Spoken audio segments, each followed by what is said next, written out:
that was, they were doing it through tradition rather than what the RSAs are actually requiring. So our student tuitioning policy, which specifically references anchor schools, and what that anchor school will do for us is total garbage then. No, it's not. We still, so what's different is we don't need one school to promise they'll take everybody. We just need to make sure everybody has a place to go, one place that's free.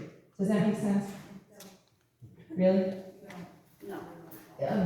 We need to guarantee that every student has a free place to go to school. Every student, but it doesn't have to be the same building. I get that, and I understand exactly what you're saying, but I also feel like we've never done it that way, and no one's ever done it that way, so you don't really 100% know if that's true. We're just kind of saying, well, there's nothing in the RSAs that say that. And I feel like we're on a shaky, experimental ground. You see what I'm saying?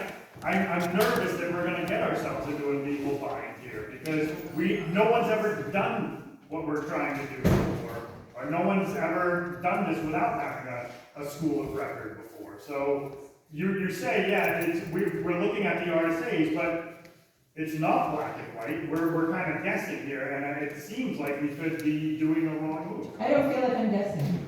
Okay. She's done a lot of research, trust me.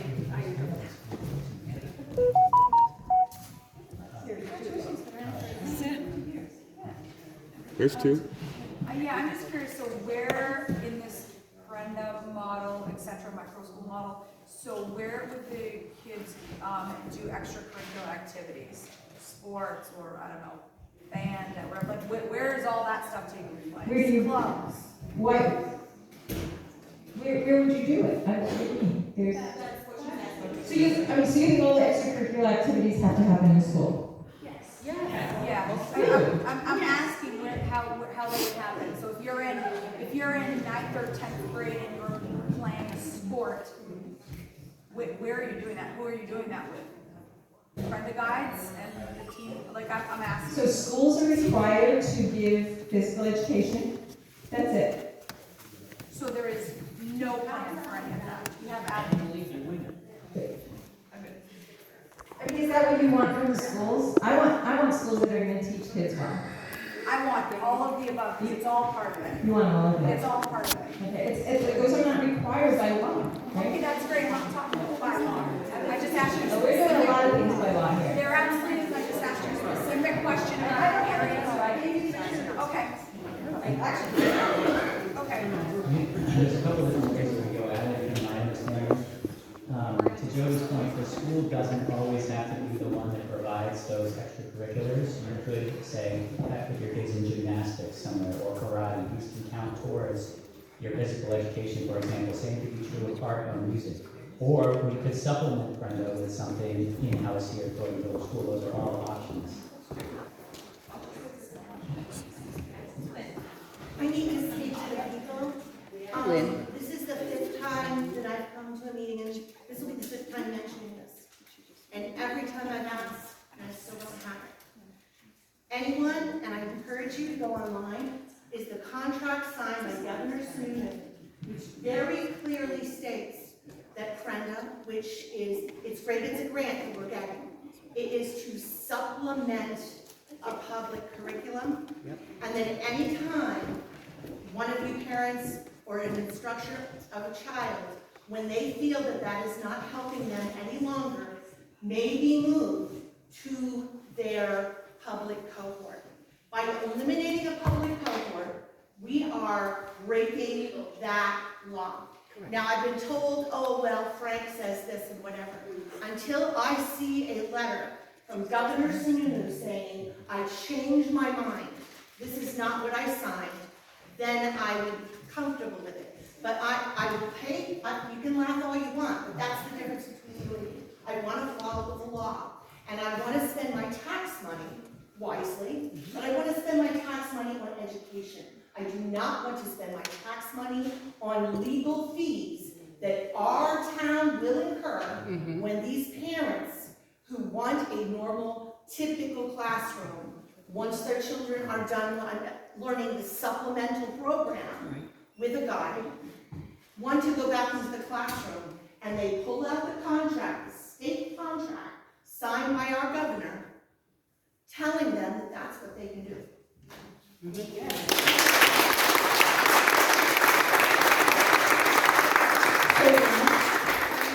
looked it up and I asked for the contract, and I have a contract that doesn't even have the word supplemental in it. That it's not the contract, it's online. But this is the contract. What is where are you getting it from? I got it from Brenda. Last week, I got mine from the state of New Hampshire. You got a letter that said you signed with the whole contract.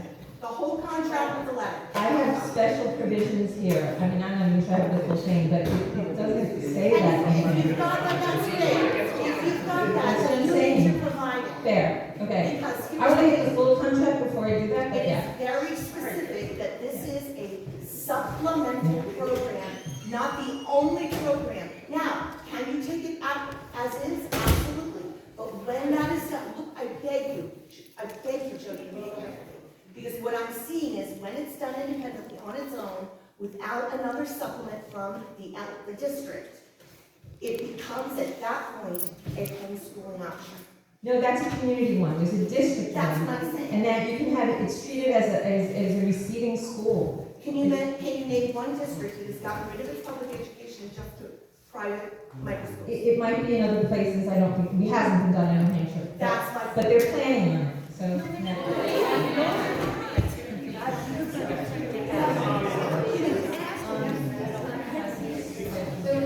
Jody, after this, we just pulled up the letter, so the governor signed it on the 7th, and it does state in there exactly what you just said.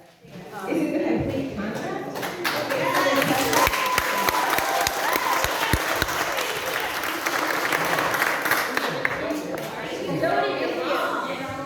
Nicole, you've been waiting to talk forever, and I feel like we need a moderator, so, and we haven't heard from you, so please. My name is Cindy raised some comments online, and a couple of them were that there's a question regarding Jody saying it depends on where kids go to school. Just to clarify, why does it matter where kids go to school? They can go anywhere, and is based on one anchor school. Is that correct?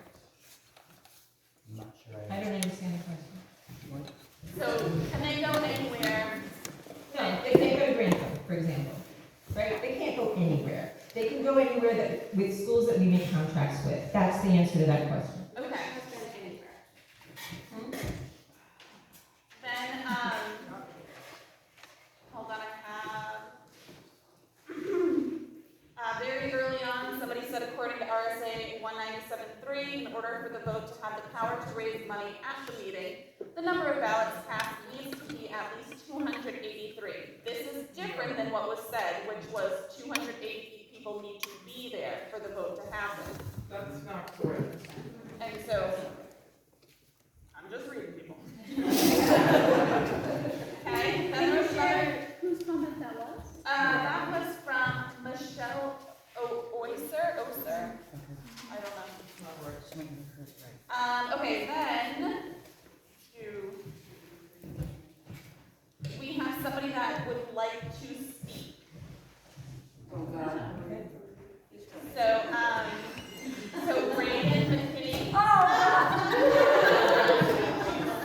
It looks like Kim gave that permission. Apparently.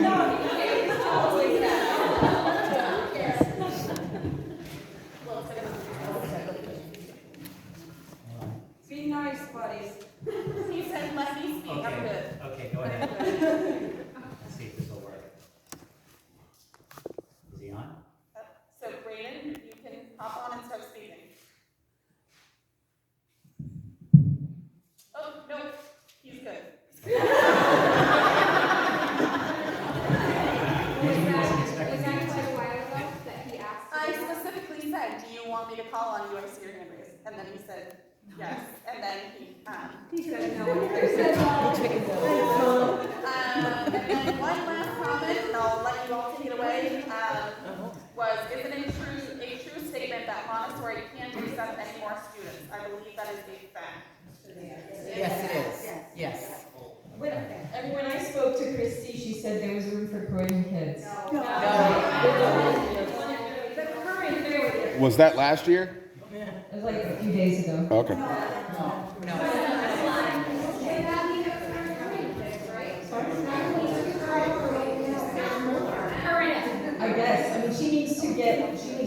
guarantees that kids are gonna go, so I mean. I'm just telling you what Christy told me, that's all I can tell you. Okay. Ben. Hi, I just wanted to clarify something, because I think my ears flat when you were talking. So, you said in response to, I can't remember who it was, that, Jim lied and he just made up stuff. Is that exactly what you said? Or am I fluttering? Did anyone else hear that? Because he made up that stuff. He made up the term anchor school. No, not that. It was, The numbers. yeah, the numbers and everything else, you're saying. When they were asking about, sorry, I had my hand up, sorry. It was a response, yes. So about the anchor school term, the school of record term, that we had. That you had to have certain things in place. Right. And you said, Jim made it up. Right. So how can All I Jim make said it up was- no. when he's on the school board, All- and then everyone else is Misunderstood me. back? I apologize if I wasn't clear. All I said was. I wish he I made- taped it, because I'm like, Alright. say, what? What do you mean he lied, or he made I this? never said lie. I'm correcting myself. You said he made it up. He made the term up, yes. It wasn't a term. The term anchor school. That wasn't what we were talking about. That was what we were talking about. Well, Alright, thank you. We're gonna move on. And I feel like we're getting off the budget hearing, so I think we should officially end the budget hearing. But, what we're gonna do is move on to a regular meeting, because we have a few pieces of things that we have to cover. It's not gonna go on long. Should we make Are there any other questions about the budget? Jan? Okay, please. Talking about these, Can we get silence in the room, please? you keep talking about these alternate plans. And most of them have remote teachers. You don't have a certified teacher in the room, am I correct? I don't think that's correct. And the things I've been reading, there will be a certified teacher in the room. Teacher is not a babysitter, and that's what you have in some of those rooms, is a teacher is remote. Correct. So in the parent contract that I read, it said there's going to be a certified teacher. No, it's correct. I know that because we haven't read all of the, we want to bring Brenda in and Kaya so you can talk to them. We have limited knowledge about them, it's promising, but that's why we want to bring them in. We're trying to schedule it for next week so that we can get the answer. I just found this out because I looked up the contract because Lynn talked about it. So I wanted to see what was going on there. So now we have contradictory contracts going on, so I now have to get to the bottom of that. That's what I will do tomorrow, apparently.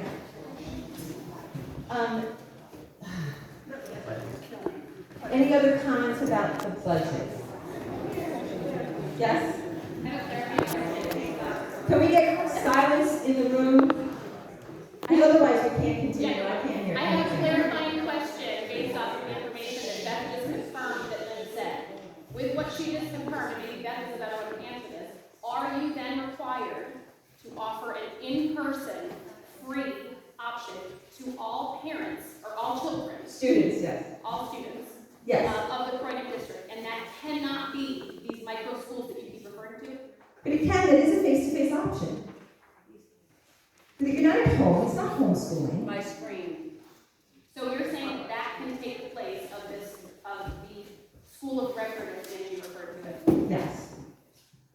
Legally. You know that for a fact, your attorney, I should say our school board attorney confirmed that for you. We have not run that by him, but that's a question to run by him. This is good advice by, you know.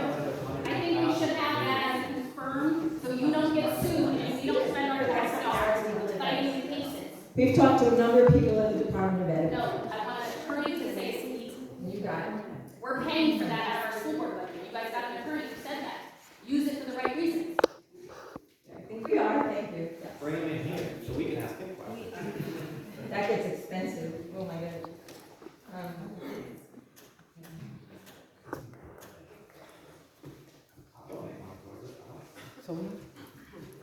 Yeah. So, And again, budget questions.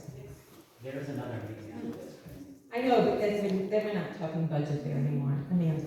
I'm wondering, related to our budget, if you have finally sent the letters to our receiving districts about our budget, and if you did, well, first, did you send them? Yeah, that's my question about the budget. That will happen in the meeting that we're gonna have as soon as we end this budget hearing. You haven't done it yet? What the budget is. The budget hearing is to discuss the $1.7 million budget that's going to be brought up at the special district meeting. We're having another meeting right after this one. Yeah, and in fact, I really wish the questions would have been about the $1.7 million budget. Hopefully at the district meeting, you'll actually question it line by line like you normally do. That'd be good. Tom, all right, we're gonna take these last two and then we're gonna end the budget hearing. Tom. I just had a quick one, and then I want to let Hope go, because she's had her hand up for a long time. Beth, could you just verify, she said that there was a buffer for 16 kids, and I just, is there 16, a buffer for 16? That is correct. Okay. It's 17, Yeah. I mean 16, 17, depending on where kids shake out next year. Is that like based on new Montessori and things like that? Yeah, Yep. okay. Yep. So we budget everyone at one flat rate, and We if they go- go to Montessori, then we'll end up with extra money. That's correct. So one thing that I would like to offer the body while you're thinking about tuition is if you built your trust fund up to a reasonable level where you could cover 6 or 7 tuitions, then the school board could then not have to have this practice of budgeting extra students in the general fund because you would have a place to draw that revenue. So that would be a warrant article at your district meetings. You set a target for say 10 students or 8 students at 150,000, you start to build money up in that trust fund so you have a place to draw from. So that's a practice that's commonly used, particularly when you have wild demographic swings in your tuition, which that's the biggest component of your budget. And that's what we used to do. And that's what the district had trouble with 3 years ago, which caused the deficit appropriation. If you fund your trust funds accordingly, you don't have to have that general fund spike all the time or budget in this manner. And the current 4th grade graders that are going into 5th grade have recently been told that there is a waiting list for them to get to Montessori. So those students that we originally thought would be less than 10 might be up at that higher amount. So we didn't actually buffer, like, how much did we actually buffer for? I thought it was only like 4, and then the other buffers are coming from, you know, less tuition. So right now in the budget, as it stands with the tuition, with the enrollment demographics that were presented tonight, there are 17 students that are at a rate different than Newport. And that's where your buffer comes in. Some of those are much lower, like Montessori and Mount Royal. Some of them are much closer to Newport, like Sunapee or Claremont.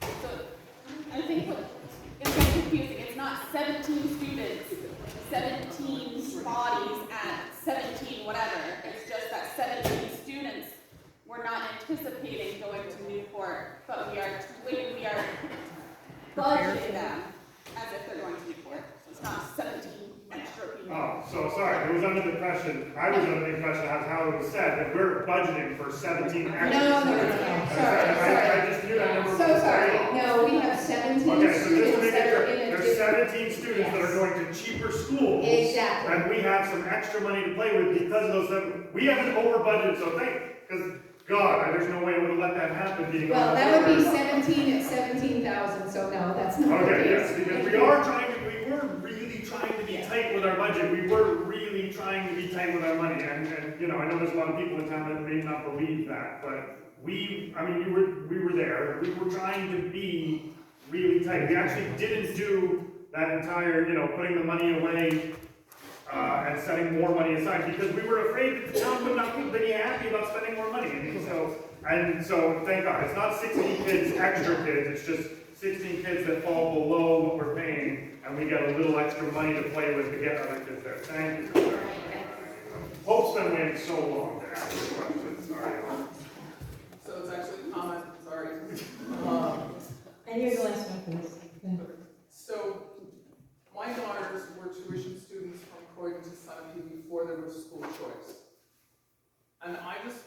to report a situation that I think we would not want to happen for our kids. Sunapee was taking tuition students from Leinster as well. My oldest daughter's class is the biggest graduating class Sunapee ever had. It's almost 60 students, which is like double more. The school board said they wouldn't take Leinster students that year for that grade level. And Leinster was like, where are they gonna go? No one else will take them either. Apparently, everybody had a bubble year that year. I don't know what happened in 1988, but a lot of things happened. So literally, Leinster was like begging. There was a school board meeting in Sunapee that was attended by the Leinster kids who would be affected, their parents, the kids in the Sunapee class, who actually wanted the Leinster kids to come because they've been in the same bubble for 8 years and they wanted diversity. I think we have to have, whatever term you want to call it, some sort of anchor school that is guaranteed to accept our kids. Absolutely. Because schools can say no if they're not obligated to it and it doesn't fit their enrollment and their status. As it turned out, the school board in Sunapee said yes. And those kids went there, but it was very tenuous the whole spring. Thank you. Jody, can I just say one more thing? I'm sorry. In case people are planning to leave when the budget section is over, I wanted to make sure to say, coming from a place of this $800,000 budget is the new status quo, deal with it, and let's not go to this meeting as a way of taking a stand. Didn't we all benefit from public education at one time or another? Mm-hmm. Yep. And I just want people to keep that in mind. This budget has become more of an agenda, or perhaps it always has been agenda, and it's building walls for our children that weren't there before. And it's tragic. It's heartbreaking. I know that was used negatively in posts this week, unfortunately, but it is heartbreaking. These are our kids. They're not just dollar signs. And I hope that you will encourage people to go to the meeting and encourage community members that aren't here when you go home to please take this seriously. It's a big deal.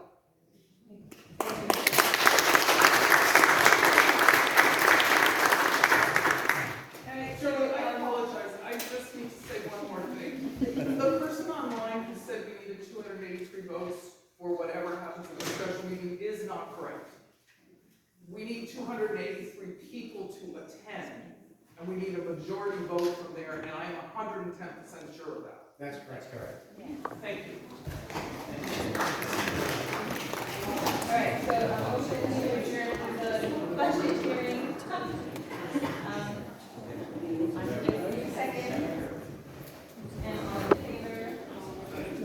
And Angie, all right. All in favor, I say okay.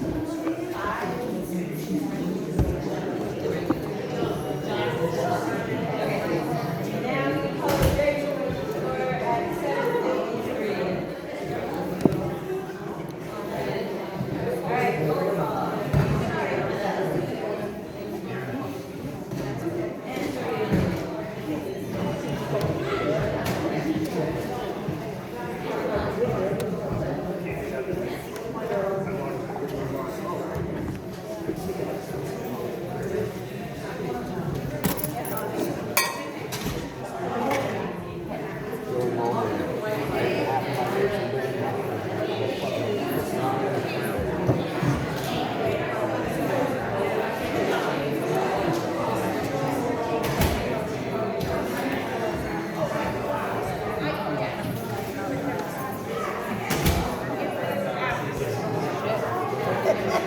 You'll be okay. You'll be okay.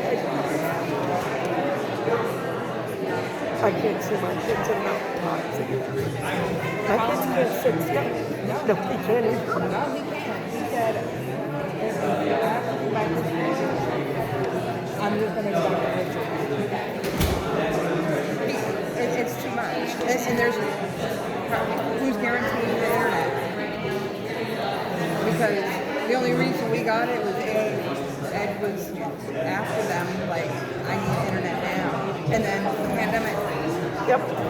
Nobody else had, nobody knew moving into town was getting service. Nobody. I get it. And then you're supposed to use the school people use the school and the administration and still teach the kids?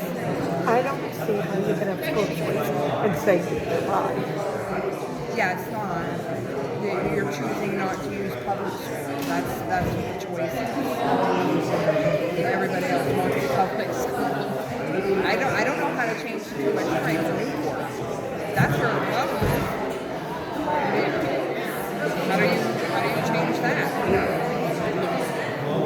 I had really wished I'm on a pen because I know I said it the wrong way. Especially when I said bye. And I knew I was saying it wrong. And I still don't think I referred to what they said.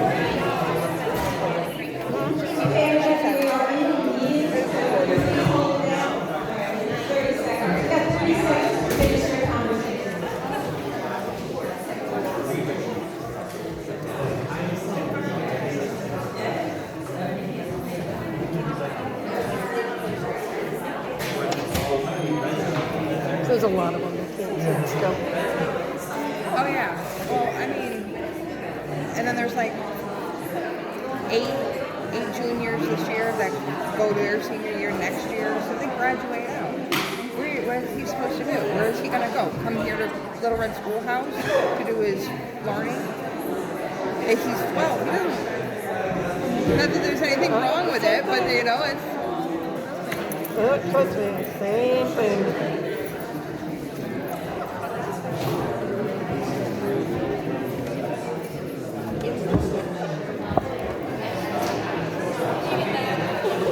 You're welcome. I'll be here well, I guess I can't say every Tuesday, but I'll be here every night. I'll be here every meeting. You can clap on the seat. I don't give a shit.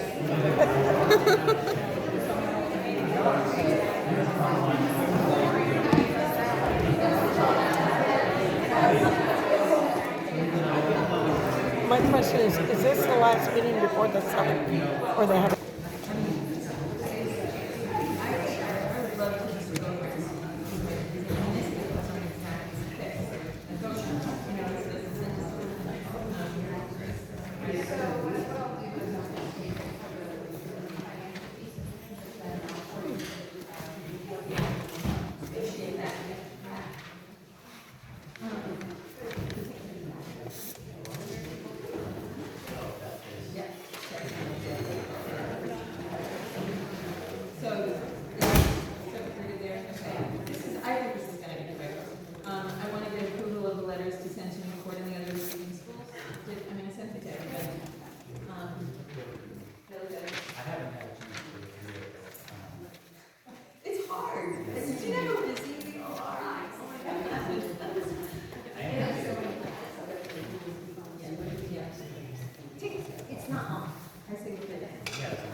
We called to order like 10 minutes ago.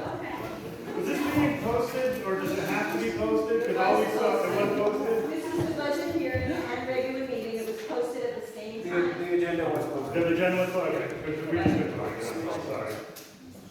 Right. And we're gonna have a public forum after we get through our business. Okay.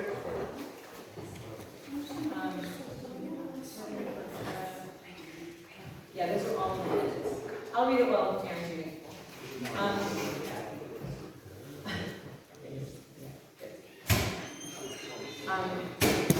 So this one's to Newport. Dear Dr. Minahan, we're sure you've heard the news of Croydon School District's budget being unexpectedly reduced by 53%.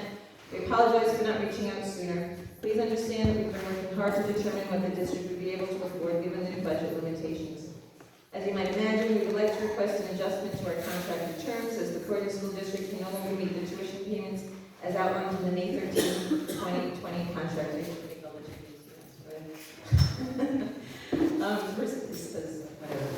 Pursuant to RSA 32:8, limitation on expenditures, the Croydon School District cannot be obligated. Sorry, 1 second, I gotta get a different version. It's close. Okay. I'm just going on letterhead.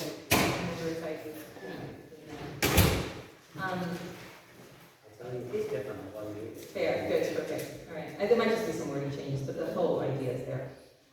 Pursuant to RSA 32:8, limitation on expenditures, the Croydon School District cannot be obligated to make tuition payments prior to the appropriation of the funds needed for payments. And then it quotes the RSA, no board of selectmen, school board, village district, commissioners, or any other officer, employee, or agency of the municipality acting as such shall pay or agree to pay any money or incur any liability involving the expenditure of any money for any purpose in excess of the amount appropriated by the legislative body for that purpose, or for any purpose for which no appropriation has been made except as provided in RSA 32:9-11, or through 11, not clear. See also RSA 194:22, contracts between school districts are effective when the districts raise and appropriate money to carry the contract into effect. In fact, the risk of voter failure to raise and appropriate money for the contract was a concern captured in the May 13, 2020 contract. Specifically, the May 13, 2020 contract expressly provides a mechanism for the Newport School District to adjust tuition should Croydon School District's voters fail to fund the contract. See contract, in quotes, any action by the legislative body that impacts the budget shall allow Newport the option of adjusting the tuition rate. For these reasons, and assuming that no further appropriations are made by the town, our contract dated May 13, 2020 will need to be adjusted. We would very much appreciate the opportunity to meet in person and discuss this matter to determine next steps forward. We would also appreciate you holding seats for existing students in the interim. Regards, the school board. You're welcome. That's one, and then to the other schools. Well, I'm assuming they all say the same thing. Well, we don't have written contracts with any other schools. Okay. Well, I mean, that's not true. We have written contracts with Newport, but It's the same basic idea. Right, that was the one I was looking for. yeah, okay. Yeah, no, I think I'm. Okay, so you're good. Okay, so we're back. Okay. We should. Okay, so I'll make a motion to approve both letters to be sent to Newport and the other receiving schools. All those in favor? Aye.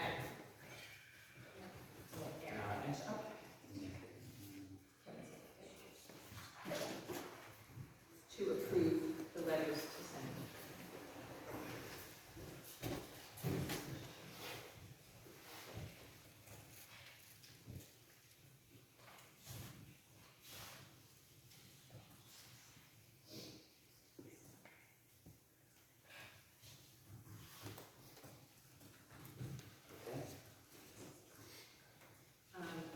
And we also, so the unanimous, you got that right? Okay. Honestly, there's not a lot here. So we asked our lawyer for advice about the mailer, and they advised us not to send a mailer about the special district meeting, that we should just stick with the RSA requirements. So that's for everybody's information. The reason that the lawyer recommended not sending a mailer is because that is atypical for this type of meeting, and it may suggest that the board is trying to influence the vote one way or another. So that was the reason for his opinion. Who was it? same The lawyer. same that we gave you, Madolo, what's his first name? Nate. Nate Madolo. And really, what we want to do is set the next meeting, next week.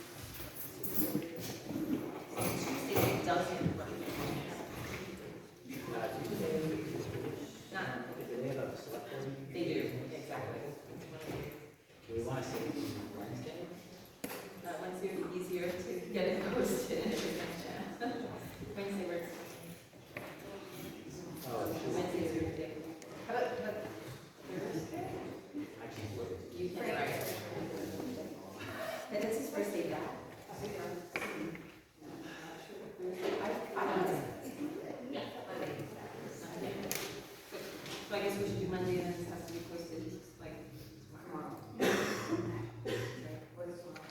Saturday. We have a lot of, meetings to talk about that quickly. I mean, what we wanted to do last time was talk about that. On Monday.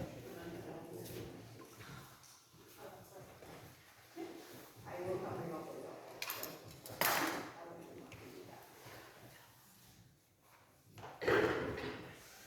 Because I wanted the main thing is to talk about the budget.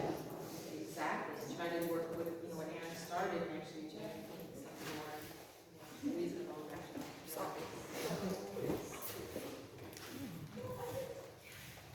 Yeah, to see where we started.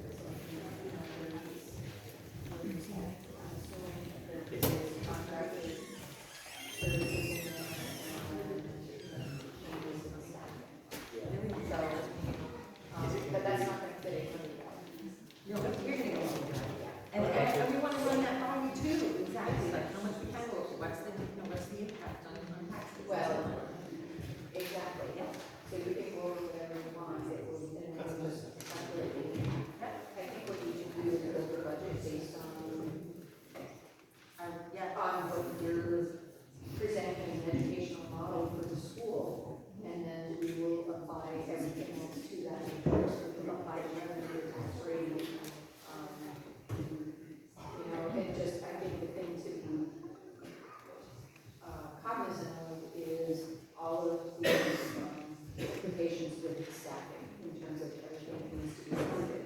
Exactly. So- And I am learning more, like this contract with Brenda, they have a certified teacher there, so there are requirements like that, so we don't know everything about them yet. Yeah, so I think, if you folks have a budget that you've been working on and you're comfortable with, I would like to see it, so I can vet it out. And then we'll add the revenue to it, because your revenue stream is not going to change. No. It is going to remain exactly the same. And if I understand the Prenda piece, depending on how you go with that, it is ESSER funds that you apply for. No, it's called Bright Futures, something like that. Okay, so there's two different pots based on, and we need to clarify. Yeah, that's where We you're just, really. we need to really clarify where that money is coming from, because that then, that recovery Right. will then become part of your revenue sheet. Yeah, that's right. And that will bring the cost down. But it's not gonna come into the district, they're gonna pay them directly. We get bypass for both Kai and Brenda. That is my For understanding. all pots that we create, Maybe there's a limit, but I would check on the limits, Yeah. just, but that's really the question. I think you need to define your educational model and build that budget based on whatever that educational model is. That's what I've started. Yeah. And I said this before, it's not 800,000, it's higher than that. Mm-hmm. And I think all of us are expecting that there'll be some deficit spending. And as long as it's at below a certain level, we should expect that the taxpayers won't end up paying more because of that. If we stay a lot below, more, yeah. right? In the following year, provide that, it's not the year that you're in, it's the following year when you see the major swing. Yeah. It's like to change the model. Right. Basically, if you stay below 1.5 million, then it doesn't, you never get above 1.7. That's right, and we shouldn't get anywhere near 1.5 if we're working on this 800,000 for, yeah. So I'll email it to you. Email for your budget. But I do want to ask, like, is it going to be productive productive, like enough to be doing it remotely, or should we be doing it in person, or? Let me take a look at it. I don't want to rush you either, because it's been like. No, I think, if you have your meeting on Monday, and you get me your budget soon, I'll be able to take a look at it. Yeah. And certainly I will, plan on attending your meeting on Monday remotely, so we can continue the conversation. I think what needs to happen is we need to know, in building your educational model for Croydon, how many pods and what the staffing is, and I'm assuming you've already done that. Yes. Okay. So we're saying Monday then. You can definitely have the meeting Wednesday, and it sounds as though you're talking numbers, which is. That's true. Which is my point. And actually, with the superintendent just coming back on Monday, it would be better to do it Wednesday. So give them a chance to get up to speed on it. So that'll be Phew, that feels less rush. 13th, and, Aaron, you'll have to do a Zoom or whatever, that'll be here. So make sure that goes on the, agenda, like, last minute. Wait, and you know what happened last time we posted, we just got confused because there were two meetings posted, they grabbed the wrong one. Because the posting that, Jody had asked me to make a Zoom if you weren't gonna be here, so I didn't put that on the posting. So I actually was running both at the same time. Okay, because on mine, the one that I saw had the meet, and I was like, oh, yeah. and I never posted that one out, I don't know where that came from. Yeah. But, yeah, sorry, anyway, there's a lot of stuff going on. So the moral story is, I'm not doing anything that makes sense. Fair enough, okay. Perfect, but I will post, in the website. And what is this, another working? Karen's doing okay. Working meeting. And are we still having the 19th? Yes, that will be, What's the 19th? that's our Oh. regularly scheduled board meeting. Yeah. Might as well. Yeah. Yeah, I think if we're gonna talk about policies, maybe we should wait till May for that, I don't know. Yeah, well, we can't.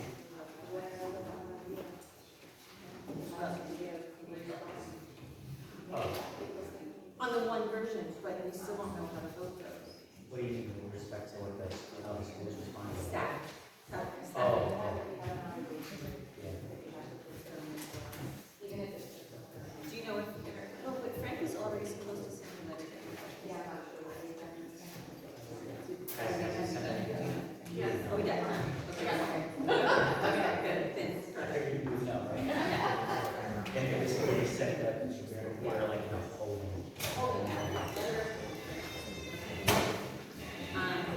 Okay. Aaron, I'm gonna go over here. I have not yet learned anything or seen anything that makes me entirely comfortable that I was a formal model for it. I don't see it as a practical option. And the only reason that I am really entertaining the conversation is because we have a $20,000 budget, and that is the only way I can see as an option with satisfying the budget. So we're going to like. Can I ask you guys to speak up a little bit? Yeah, I missed all you guys said, sorry. I just asked Aaron to put on record, my opinion is I have not yet learned anything that makes me comfortable with Prenda or Kai as a standard option for Croydon.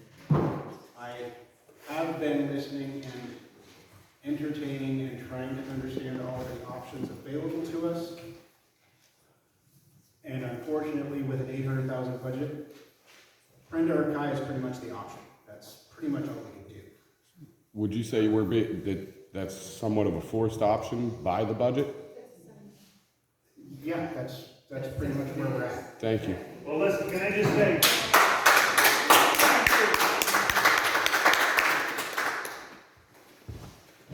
I don't like Prenda or Kai as an only option for us.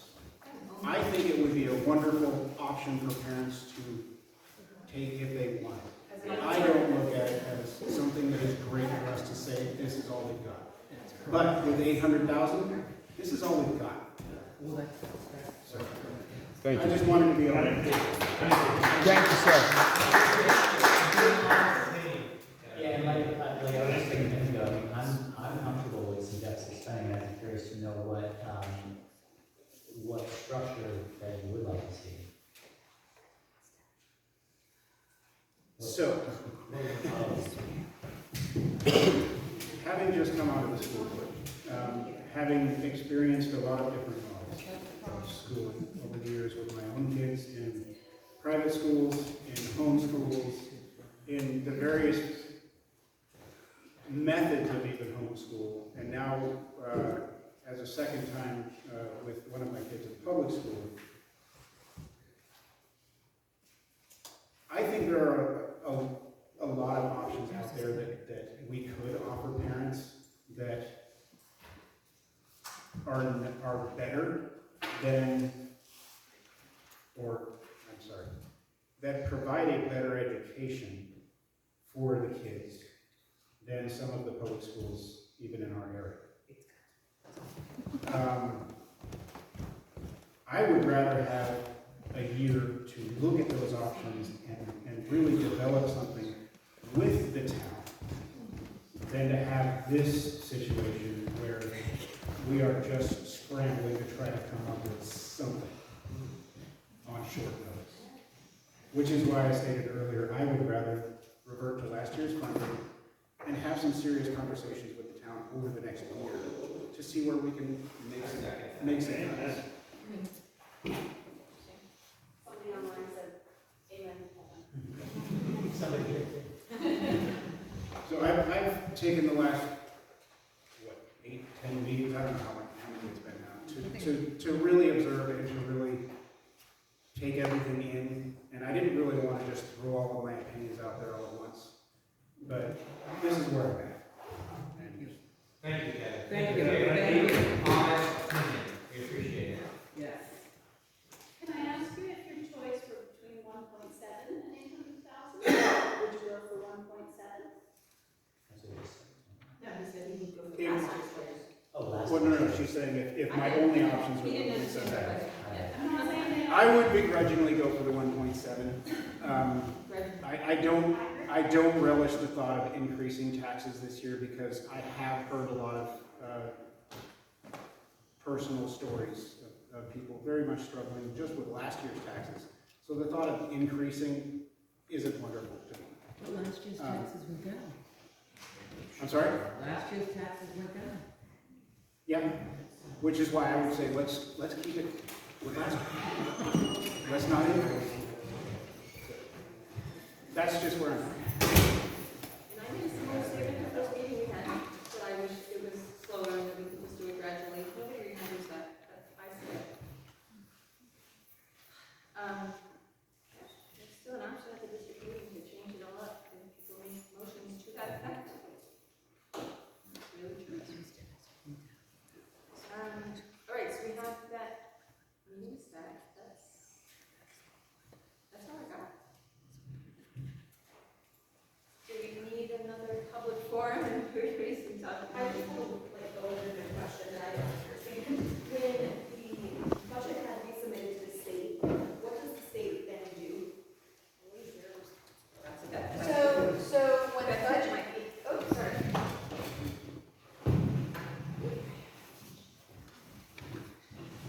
So when the budget is submitted to the state, that's really just your placeholder for tax rate setting, which happens next fall. In this particular case, the $800,000 budget gets reviewed by the state, and they say, yes, this was a legal meeting that it occurred on, and it just sits there. And it will sit there until September or October, until the tax rates start getting set. What will happen if this meeting on May 7th, if that budget changes, they're going to reopen the portal for us. We'll enter the new numbers in, and then that will become what the tax rate is set on. So nothing happens with the numbers. However, if the $800,000 budget is the budget, then the school board during the school year, once the plan, the model is decided upon for instruction, will have to transfer money between categories just to cover the costs. So. Because of the way it's set up. Yeah. Kathy, you have a question? Yeah, Kevin, thank you for your comments, and I just want to say,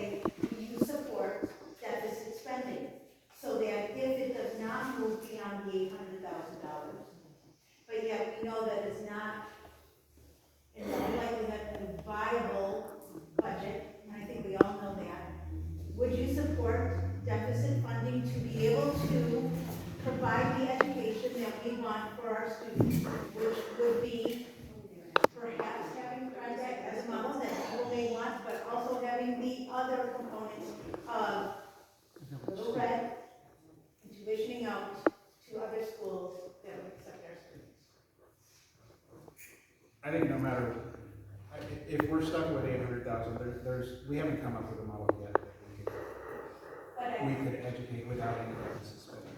Would I want to go into deficit spending to the tune of twice the allotted budget? No, I wouldn't want to do that. I would struggle to come up with as many ways as we can to come as close as we can to the 800,000, knowing it's not a realistic goal. Right, but I think that's my point. We know it's not a realistic goal unless we look at, again, online learning or Brenda, or again, we don't have to get into that.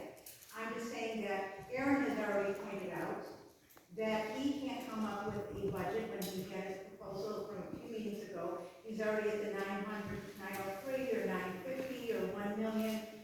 So that's already deficit spending to already come up with those models that still do not meet the needs that parents are requesting. So I'm just saying, would you support deficit spending? It's just for whatever it is, so that these folks can go home and tell their little kids who are at home in tears because their education is being pulled out from under them. They know they want to finish their year at Newport High School, they want to go to Sunapee, they want to go to Montessori, and they go home every night and wonder, where are they going to school next year? This is really hard, folks. I'm not a parent, and you know this is the only second time I've ever spoken up. But yeah, my heart is breaking for your children, because I see them when I go to that school every day, and I see them talking about wondering where they're going to school. What am I going to do next year? I want people to just think there's got to be another way to support this, a budget, whatever the budget is, and if it goes into deficit spending, I would hope that this school board would support. We've supported it in the past, Tom, all those years ago when that was a fiasco. Yeah. But just, let's just think that there's another option. For deficit spending, a special meeting, or $800,000. Going to the Superior Court. I mean, I think that's, does that, Beth, you might be able to answer this. If you go to the Superior Court, does it end up being a deficit? Like if you say the Superior Court is deficit? Because deficit's not a fun game to play, but you don't have even Aaron just said, every model they come up with is deficit spending. Which is why this budget sucks, because what's going to happen is because the next year, that's going to get tight. We're going to have to fix this, realize that this budget sucks, up the budget to what it needs to be, and now tack on all of the debt that we accrued on the year on. And so now we're going to get giantly screwed the next year. And how do you sell that to the people that don't want it now? But we have to do something. You're right. I mean, we have to fund education, even if it's through deficit spending. But let's pray to God it's not. What we really need is for people to show up at that meeting, because we need them to show up because we don't want deficit spending. It's worse. But yeah. I don't even care if you vote against the budget. Show up and vote. So, one of the problems with the $800,000 budget is when you do the cash flow analysis to meet your expenses throughout the year, we will not have enough money in the given school year to cover the expenses. So that means not only are you going to deficit appropriate in the following year to cover whatever loss you have, you're going to have to borrow money in the $800,000 year to make your payments. So it's not just deficit spending. You don't, on $800,000, you do not have the cash flow available to meet all your obligations that are statutorily required to provide your education. $800,000, you can't do it. I mean, I've run the numbers too. I haven't created the secondary budget because I don't know what the model will be, but that's going to happen. But at $800, if that's what it is, the district cannot cover their costs. They do not have the cash flow. How do you support it? I just... Yeah. I think there's the limit of deficit spending, right? I mean, there's something. Yes. Could you expand on the Superior Court? pursued. Expand on what? When he talks about the Superior Court process, if we have to go ask for We're not prepared to do that yet. Huh? We're not prepared to do that yet. But could you just explain the process? Do you know the process? I only vaguely, I would want our attorney here to be able to answer those types of questions, because now you're really getting into some legalities that none of us have, quite frankly, and honestly, we've not dealt with those before. It's new for everyone, so I personally would not want to start on that process at this point. And that's a school board process. So, I wanted to expand on, for myself, the topic of deficit spending. I know you asked again. I mentioned at the hearing we just had that I'm open to deficit spending. And as we said before, any model that we've come up with so far would require it. So I think it's safe to assume that we'll be doing some deficit spending. My intention with putting together some of these models was to explore what is possible, what are we able to guarantee, and see how close we can get to 800,000. And we still haven't had a chance to really circle up around these models, but there's going to be some holes in those models, and then we need to talk about how we plug those holes. And so the question will become, how much deficit spending are we going to do, and what are we going to be layering on top to make up for any deficiencies in the model? And from a numbers perspective, like I said earlier, I don't know if everybody heard it because there was still rumbling in the room, but if we stay at 1.5 million or below, the taxpayer still doesn't end up paying more than 1.7. So, and I think the spirit of the town, or at least the people that... The taxes that you would pay for the 1.7. Right, because if you go from 800 to 1.5, that's a $700,000 increase. So then you have to make that up the next year, right? So, That's correct. So basically, if you keep it at a certain level, then even adding on that difference the following year, you could still be at or below the 1.7. So that's my point with that, because I think some people are worried that they might be paying more than the 1.7 would have had them paying. So anyways, a long-winded answer, but I do support some deficit spending. I would like to add to that. Finish what you're saying. Yeah, I think that's it.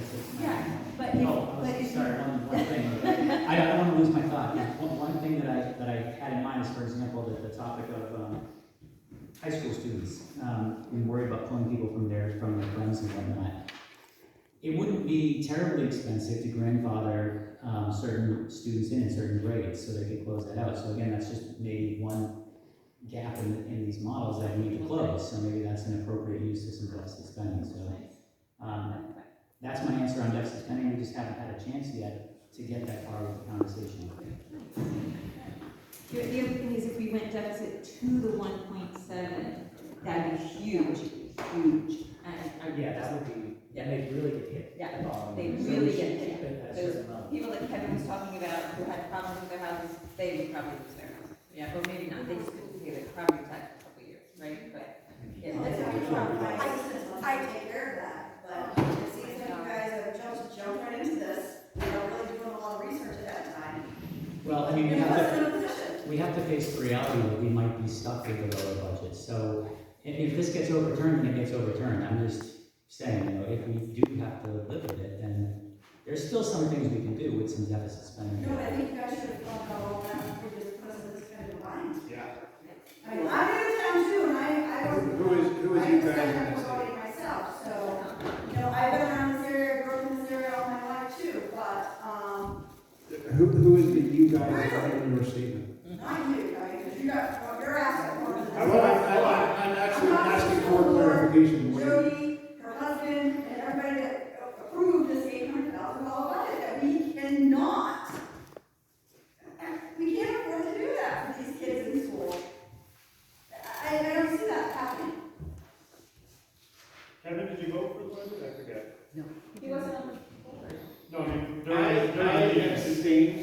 Your statement. I did, because I couldn't remember, that's all. honestly, it was my first experience in a town hall meeting, and I really didn't realize what was going on to the full extent. It was a big learning experience for me. So I guess your question is probably directed toward The good thing is that had I not abstained and voted no, it wouldn't have mattered anyway. Yeah. far enough swing that my vote one way or the other would not make a difference. So, fortunately, I wasn't like the one vote that would have changed. No, I was there. No. I neither, yeah. I just wanted to find out, during the last meeting, we had been talking about the minutes and how there were some problems with the minutes that had been posted in draft form. And we were told that we should email concerns that we have, we would add amendments to the documents, and I never heard back. I did email, and I just wanted to make sure that you got that. I emailed Kevin. I didn't get I emailed Kevin. Did you get my email, Kevin? I don't know your name, actually, to be honest with you, so tell me that so I can determine whether I got it. Chris Corelli, and I have a Croydon NH email address.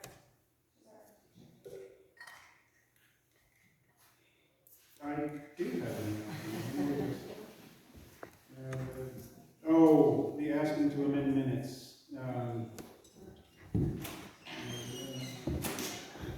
Oh, it's the same one that Tim sent, actually.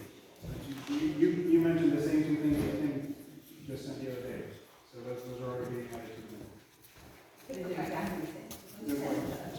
So she was wanting to add to the minutes that Jay Road had mentioned the fire station is not up to fire code. That CBS was not for code. And I think. No, CBS is not, so. I thought it was the other. Yeah. I think it was both, actually, and that's what I said. I don't think he said anything about CBS. I didn't read your later. He mentioned that, Their there was grandfather conversation between, Aaron and Tim about the possibility of using the firehouse. And he called his insurance. Sorry? They don't have the system, right? Yeah, they don't have fire alarm in the firehouse. Which kind of makes sense, I mean, you're gonna call it a firehouse on fire. So, yeah, they would have to bring the firehouse up to code if we were to use those for printed thoughts or high thoughts or whatever. Yeah, it might have been a different conference I was thinking about with the school. So then Chris also mentions, yes, I will. I thought you guys had included that. So Chris also mentions, I'd also like to add, I'd also asked Jody to clarify what the unposted 3/23/11 a.m. Zoom meeting was about, which had been identified for the right to know request. She responded that she and Aaron had met with Nate Green from the Department of Ed, thinking that it was legal because they were not deliberating. She stated that she later realized that it's frowned upon. Tom Moore read the RSA 91A of school board meetings in which anytime the majority of the body members need to discuss or act, it must be posted, etc., which makes the meeting violation of the law. Jody denied that she realized this was illegal, and you stated that you didn't know, you being H, stated that you didn't know anything about it. So she wanted that added to the minutes. Yes, Yep. Should I just add in here public forum? You want to get But I think it's supposed to be an amendment to the other minutes. Oh, I know. Yeah, this is she's wanting to add this to the 329 minutes. But have they already been approved? The 329? They have been, but I can add an amendment and just Yeah. post it. Oh, all right. So it's I like, thought you meant it would be this. Oh, I see, I think it makes more sense to be on the actual minutes. Yeah, it would make more sense to be in the minutes. Okay. So, I don't know if it's a question or comment at this point in time, because my head is spinning over all this. You three all agree that it is going to be devastating in any aspect to operate in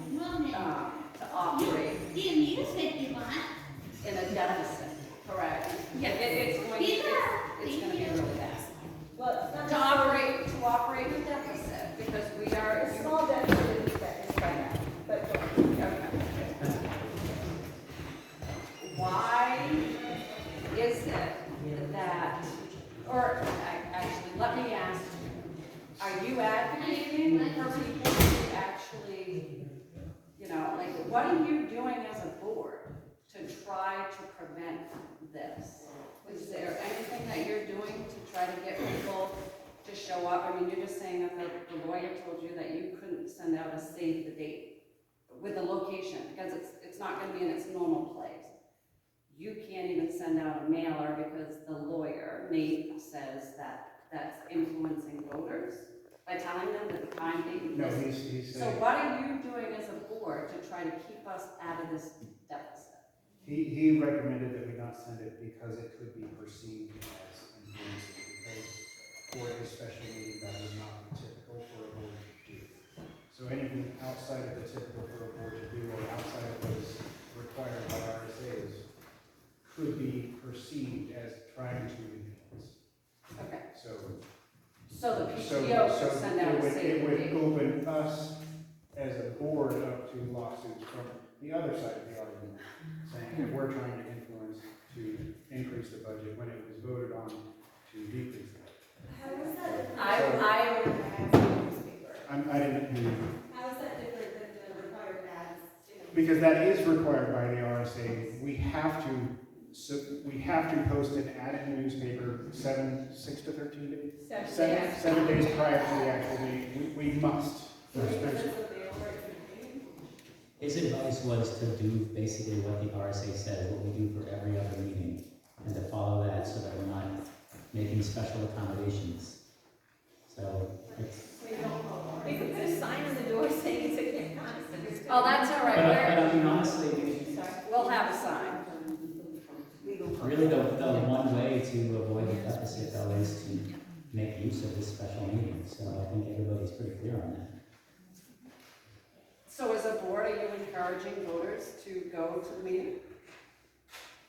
As a community member. You guys are all. I encourage As a everyone to community go to member every meeting. and the chair of the board, I'm sorry, Jody, as chair of the board and a community member, are you encouraging registered voters to attend the meeting? I'm not doing anything about it. Okay. I'm not. That's Tom's hands tonight.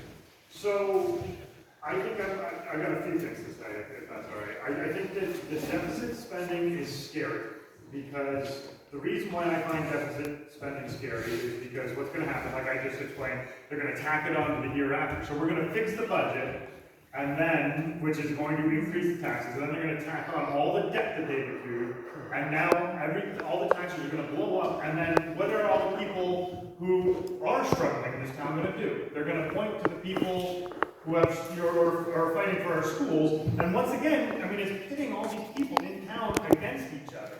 And I grew up around here, and this is just bull crap, horrible politics that we shouldn't be a part of. We had, like, you know, Ron Leslie said on the radio, this used to be a simple town where you could go and you could be heard, and it was just, and by deficit spending, we're going to pit this town against each other. But we're now seeing through the own admission that this budget does not work. It doesn't work. They can't, even with a Prenda and a Kai model, we can't make the $800,000 number work. So I think that it is your responsibility to try to get this fixed as a board. I'm shocked that you backed it, that a couple of you backed it. It's offensive, I think, because it just plainly doesn't work. And it is pitting the town against each other. And it's shameful because this is a quiet, peaceful town that shouldn't have to go through this.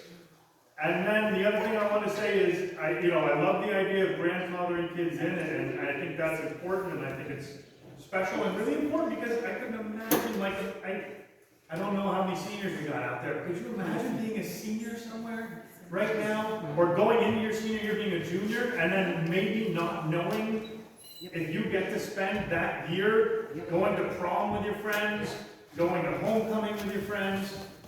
But the issue that I have with the grandfathering is, my son's in Sunapee, and I'm praying to God that maybe he could get grandfathered in and stay at Sunapee. But guess what? My two girls aren't. My two girls are over here at Croydon Village School. So they don't get grandfathered in, but my son does. Now I have two different places to find all these people. My daughters don't get to school with their brother. I mean, it's just a mess. I need to know that my daughters can go to the school of choice that I set up. Which brings me to my third point. I'm sorry for talking so much. I really do apologize. But I'm passionate about this. We have, like I heard, Mr. Pesky come up and say, we have school choice, and this all happened because we don't. The key thing is, we had school choice. We used to have it. What we have now is school choice for people who are rich enough to afford it. Correct. Because what's happening now is, okay, we're going to set up this really cheap model, and if your family's wealthy enough, you can afford to send those kids to summer. And that's not school choice. That's school choice for the rich. And that's sad, because we did work hard for school choice, and we were sold one thing, and now we're ending up with this turd sandwich. Sorry, I almost ended crass. I gotta work on it. That's my piece.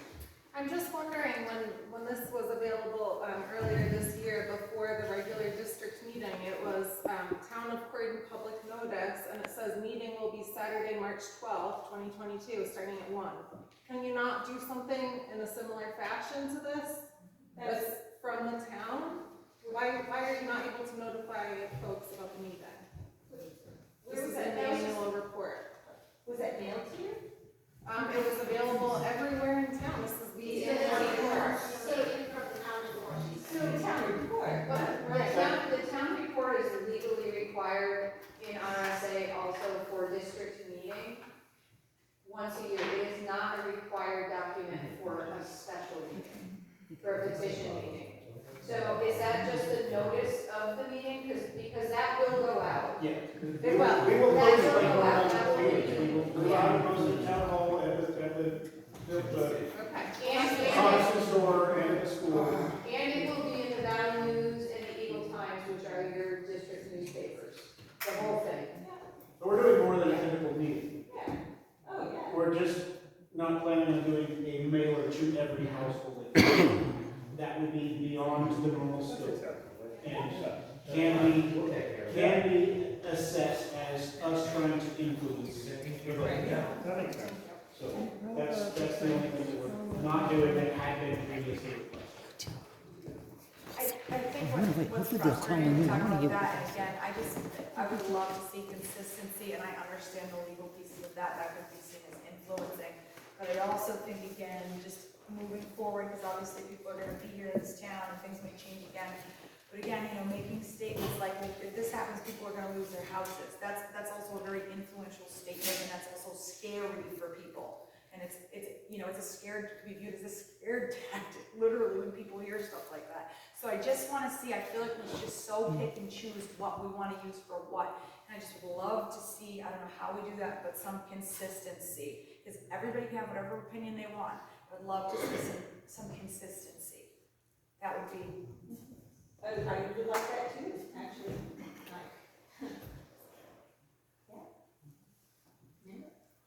To go back to your statement that you're not doing anything about the special meeting in terms of trying to influence people, and ask, how can you make that statement given, for example, the Facebook Live feed you did, conversation for the Free State Project just the other day, where you spent more than an hour talking about our town and our schools and some, people who have been coming to these meetings and what is happening and what you hope happens. How can you sit there and say that you're not trying to influence people? Doesn't make any sense. In the town? Do you not think that that's out there for townspeople possibly to see? But, the town, what did I say specifically? Did I tell them to come to the town meeting and vote or not? There's a significant ethical issue there. Excuse me? There's a significant ethical I issue. still can't hear you. There's a significant ethical issue there. And I Ethical think versus No, law. the question is, versus was I laws. encouraging people to come to the special district meeting or not? That's what you're saying. Just as That's much what you're as talking about. a mailer sent to everyone in the town saying, here's when this meeting is happening, here is where this meeting is going to be. You're not encouraging them to come or not, you're just letting them know about it. We got legal advice on that. We're following it. Have you had any legal advice about what you're saying about our town in other forums where anybody can access them? I have not.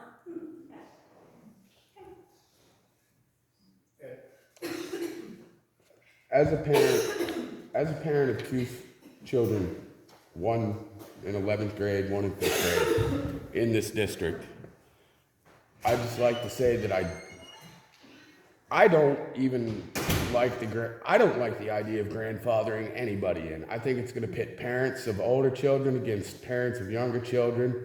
I have to tell my I potentially have to tell my 11-year-old that he can't go to a school that his brother went to. Not that that's your problem. That's my problem. But that's a big damn problem for me. And I don't feel right accepting a grandfathering in if his son doesn't get to go where he wants, or her son or daughter doesn't get to go where they want. That's bullshit. That's bullshit. It's another way to pit people of this town against each other. Income levels and And- everything. Okay, that's fair, so, but that was just one suggestion to go forward, right? And if it's not good, it's not good. That's okay. The larger point was that we just haven't met yet to discuss what else we can do to layer on top of these models that we've been coming up with. So that's one idea, it might not be a good idea, I don't know. I'm not saying it's a terrible idea. I'm really not. And you know, not to look a gift horse in the mouth, I'm sure a lot of folks don't agree with me, and that's okay. That's all right. That's part of being democratic. You know what? That's part of how this goes. But I don't feel right accepting it if you can't, or you can't. Well, you're a good man. I don't know what to say. And I'm in the same position as you, Tom. Yeah. I work 6 to 7 days a week, hard, for the money I can bring home. Every day. And to think that I have to put $20,000 next year aside to potentially send my children to the school that they're already going to, in the district that they've already been going to for over a decade for one, and just got into for another one, that's bullshit. And anybody can look at me and say whatever you like, and I'm ready to take it. I got broad shoulders. Jim Pesci can come back down here and berate me all he wants. I don't care. I don't fear any man on this planet, and you can say what you like. I won't fight you. I'll sit here and take it. But that's my take on it, and that's how I feel.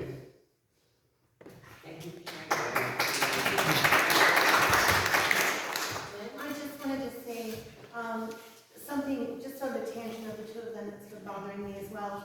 Not only pitting families against each other depending on what they feel about budget, but I don't like us pitting the elderly against the young. Because we're talking about how a couple hundred might make an older person lose their home.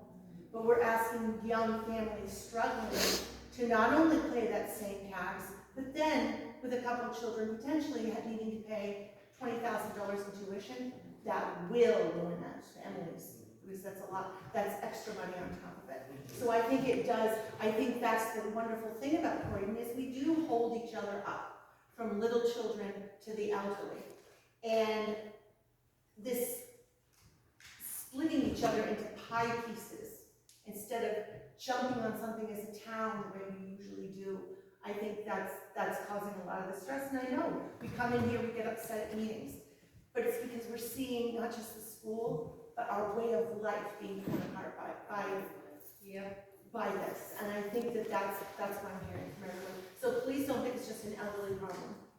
This will go through. Certainly, Yeah. It's a game being played that they don't care. That's what it is. They don't have kids, they don't care about us. They just want to lower their taxes and be good and go on their way. It's a game. All right, Mr. Butel's comment, you gotta, oh yeah, sweet. So I, it's Friday night. Happy Friday. Happy Friday. So I just wanna go back to, what are you guys doing to try to keep us from staying out of the deficit. If you're not trying to encourage people, because that's the only way you're gonna stay out of the deficit, is if these people show up to the meeting, right? Like, that's the only way you're going to stay out of deficit. Okay. And you've made it very clear that you're not encouraging people to go. So what are you doing to keep us from running in a deficit? We're gonna look at models and try to figure out how to do this. You said you've exhausted all the models. We haven't even sat down yet as a group with Beth to talk about it. We've been trying to do that for weeks. You've already said that you can't do it.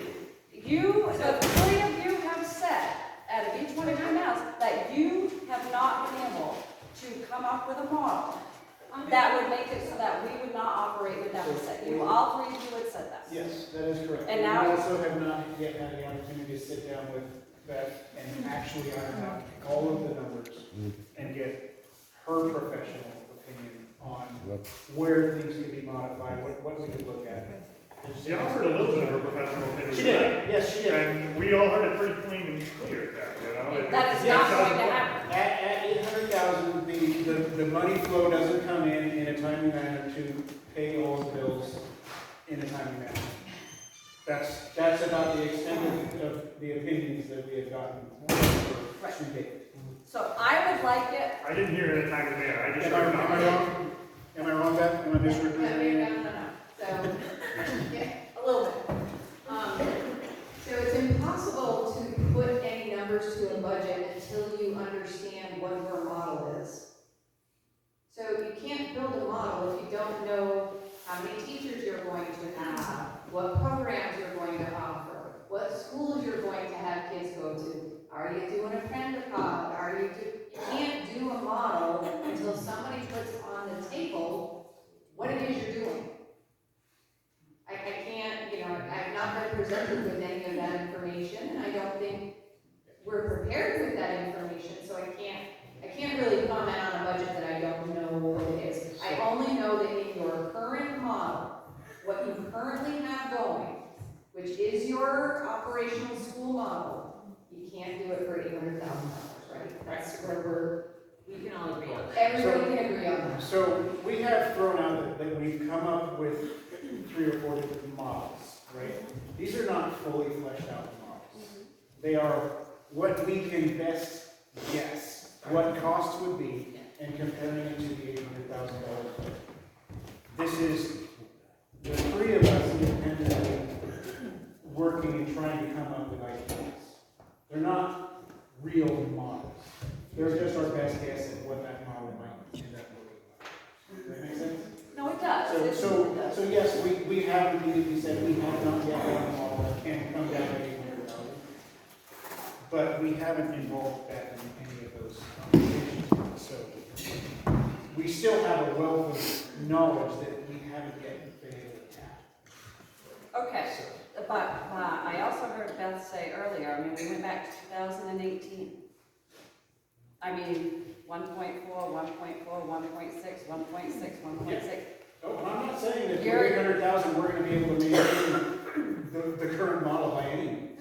If we have 800,000, we're looking at some drastic changes. Drastic deficits. No, not drastic deficits. If you changes. The only way to go to drastic deficit is if you spend $1.7 million on an $800,000 budget. That's the only way to get drastic deficit. You're going to end up in a drastic deficit if you try to operate on $1 million. So That's you, drastic. It won't be. Your taxes will go down from last year on that deficit. but their taxes are probably going to go up because we'll say it again. The Prenda money, you don't even know what the contract is, right? So you're pushing a model that you don't know what the contract is. It's a contract for 2 years. That's a whole different issue of the deficit and the Right. If you deficit spend to $1 million this year, you need to collect 200 from the following year. So let's say that $1 million budget actually works, because that's what you spent. The following year, you'd have to raise $1.2 million. So in the first year, the taxpayers would have paid, $900,000 less